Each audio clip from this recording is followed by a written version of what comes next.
প্ৰথমতে মই সকলো অসমবাসী ৰাইজলৈ পুৰণিগুদাম পিপিৰ তৰফৰ পৰা ৰঙালী বিহু শুভেচ্ছা জ্ঞাপন কৰিলোঁ। যিহেতু বিহু আমাৰ বাপতি সাহোন আৰু বিহু এৰি আমি থাকিব নোৱাৰোঁ, সেয়েহে আমি যিহেতু কৰ্মসূত্ৰে দূৰে দূৰে থাকিব লগা হয়, সেয়েহে আমি কৰ্মস্থলীতে বিহুটো উদযাপন কৰিছোঁ।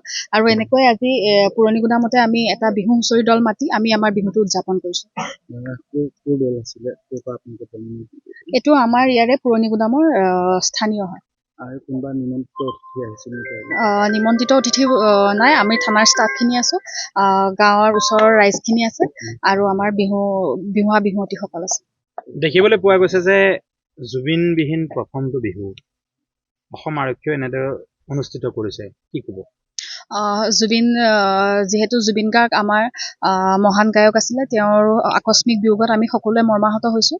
আৰু যিহেতু বিহু আমাৰ বাপতি সাহোন আৰু বিহু এৰি আমি থাকিব নোৱাৰোঁ, তেওঁ যিহেতু নাই, তাক লৈ আমি সদায় মৰ্মাহত আৰু আমি সদায় দুখিত, কিন্তু বিহুটো আমি এৰিব নোৱাৰোঁ, সেয়েহে আমি এনেকৈ অনুষ্টুপীয়াকৈ আজি বিহুটো আয়োজন কৰিছোঁ। জুবিন গাৰ্গে এষাৰ কথা কৈছিলে যে অসমীয়া জাতি থাকিলেহে বিহু থাকিব, আৰু অসমীয়া জাতি যেতিয়ালৈকে জীয়াই থাকিব তেতিয়ালৈকে বিহু থাকিব। আৰু তেতিয়া জুবিন গাৰ্গে এষাৰ কথাই কৈছিলে যে মই জুবিন আৰু সকলো ৰাইজেই জুবিনৰ দৰে কাম কৰি যাওক অসমীয়া জাতিটো জীয়াই ৰাখিবলৈ। আজি আপোনালোক আৰক্ষী প্ৰশাসনে এইদৰে ব্যৱস্থা গ্ৰহণ কৰিছে, এই সম্পৰ্কত কি ক'ব?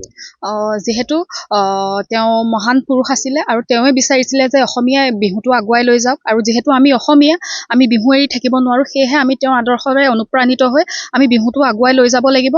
আৰু আজি আমি সেয়েহে তেওঁৰ আদৰ্শৰে অনুপ্ৰাণিত হৈ আমি এনেকৈ এটা অনুষ্টুপীয়াকৈ আয়োজন কৰিছোঁ।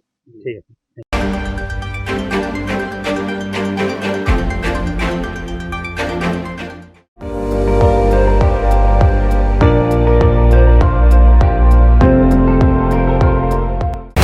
আপুনি চাই আছে ND24, সৰ্বশ্ৰেষ্ঠ নহয় সৰ্বোত্তমৰ দৌৰ।